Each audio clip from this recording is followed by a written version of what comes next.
Morning folks, Massey Dave. It is Wednesday morning. Hope you're all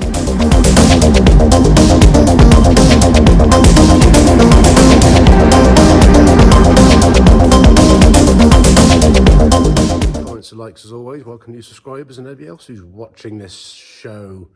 So yeah, we busy-ish couple of days, a lot of stuff done, a lot of fiddly stuff done.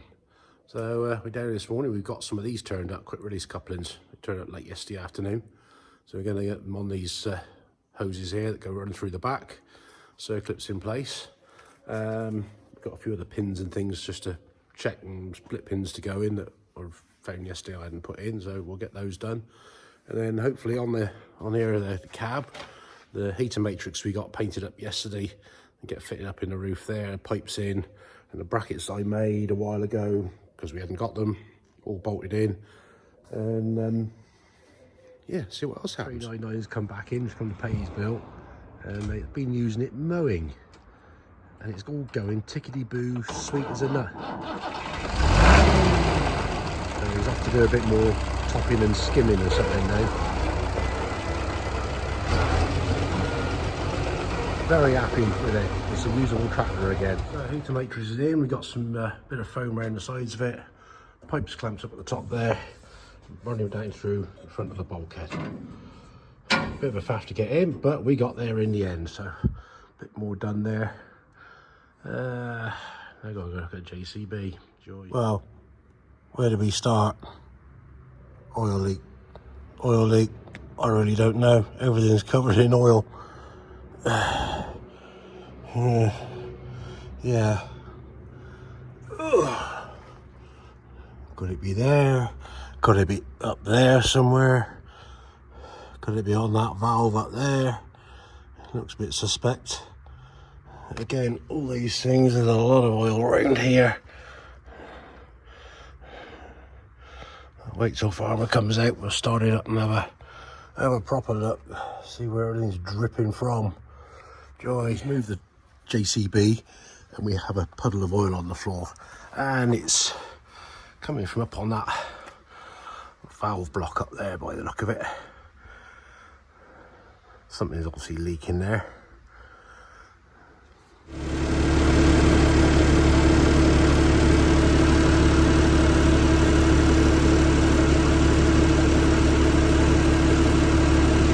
About this, we got all the hydraulic hoses fitted in there now. Hose for the trailer brake. This is the third auxiliary, ready to go in the back plate, which is down there. Checked all the tightness of the unions for all those pipes. We've got all the split pins in there now. Just got to bend that one over. One down there, some down there, some down there. We've got the plug out of that. We've had a barrel of oil turn up, so let's start putting some oil in this. So I've ordered some new O-rings for this. Oh my God, they just will be gold plated for what they cost. But yeah, I say we have got a little leak on the other one. Oh well, never mind. That's what we try and do, see what leaks, then we can fix it. With the help of me flexible pipe and funnel and me jug and a new barrel of oil. The capacity in here is 33 litres. So we've put in 33 litres. So let's have a look. We'll see what the old dipstick actually says. Oh, we have oil. Probably wants a little bit more. Obviously it lied, but we have it on the dipstick, that's for certain, so that's a good start. Well, it doesn't look as though we've got any leaks on the back end. And I've got some oil in a tub here and my little hand pump to get into the front axle. I think it's about 17 litres supposed to be in this one on the front for wet brakes. So let's get pumping. On the last one I did it without the engine. I just use a funnel and pour it in, but I didn't have a tub of oil then, so for this one, so it turned up this morning, so we're filling things up. Fill the power steering tank up. It should be about 22 litres, but I put for 19 I think in there at the moment. We're well up on the dipstick, but obviously we haven't got the pipework filled up and the steering ram hasn't got in the end, so that will need topping up later on once we get it all running. Right, when you stuck 10 or 15 litres of oil in the tank, the drop box, because I want to make sure first that there's oil in there There's nothing leaking out around that lot, which so far it's looking dry, which is good.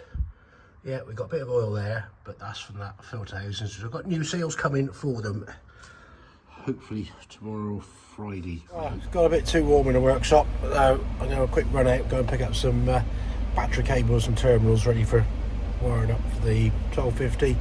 I say, because I put in a earth cable as well as the positive now, just so we've got a good earth direct from battery to starter motor. So I've got some red cable left, but I haven't got any black. So quick run down, pick some of that up, then that'll do for the day because it's toasty. Here we go, folks. It's Thursday morning. Sun's out, a bit misty to start. Anyway, we're going to pick this one up because we've got a man coming out to do these track rod ends and the tracking on it. There's a bit of play in one of the joints, so it's got MOT end of the month. So let's get back to the yard and get it up in the air ready for him. We've got all the pipe work in for the diff lock.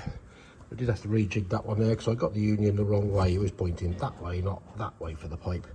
So obviously it comes round there, it comes up and on the inside of the chassis, and then connects up over there. So now they're in, we can get the starter motor put in. Say cables there ready to go, and reroute those so they're not getting the right way around that one. So we don't want them too many cables crossing over where we don't want them. So they're ready to go under that. So yeah, just waiting for seals for that before we can fire it up. It's a bit toasty. Anyway, Sid's done the track rod ends on this and the tracking adjustment, so we're all good. Let's get this back up the road out the way. It's getting a bit warm to do anything. Anyway, seatbelt, better put it on. Got rid of the truck. Back in here, it's a bit hot. We just made a start, we got some of that in there. I thought I'll get the handbrake put back together. So, found the handbrake that I painted up. Looking for the other parts. Don't know where they are. Found that bit. Found the spring. But there's a bevel washer that goes on the end of there. I've looked and looked, that yes, it should be with it. No, it's not. Been and hunted through another box. Went back upstairs, looked in the box that I already looked in. And there it is. Right under my nose. So now we can get this put back in. We've got the little locky dog thing there, which engages on those. So we now got to get this there inside that gear tube, that pin in, and then get this hooked through that hole. But there's not a lot of room because this gets crimped up here. So we've got to go in and twist and, yeah, a lot of faffing, but we'll get it back together and that can be assembled. Sat there, a couple of bolts to hold it down. I've had some bits turn up. I tracked down some new switches for fan and wipers. I thought, brilliant, they've arrived. Then, the problem. There's said original size switch, which fits in a treat. That one, just a tad smaller. Then I was looking and thinking, that's the back out of an old one. This one was missing the guts. I was thinking, they look about the same size.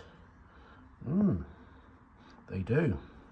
I wonder if the guts out of that new one will fit in that old one. So we got it apart.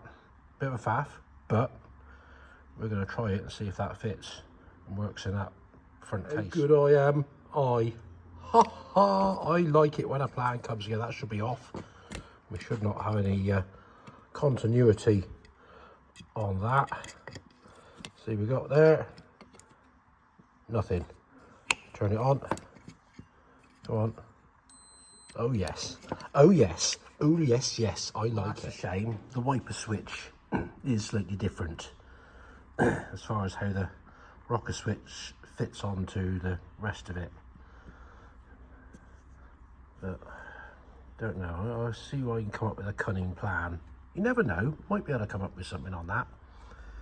Or we'll just give these a good clean out, because he worked on off on one but didn't want to work on two, so we'll give these terminals a clean up inside.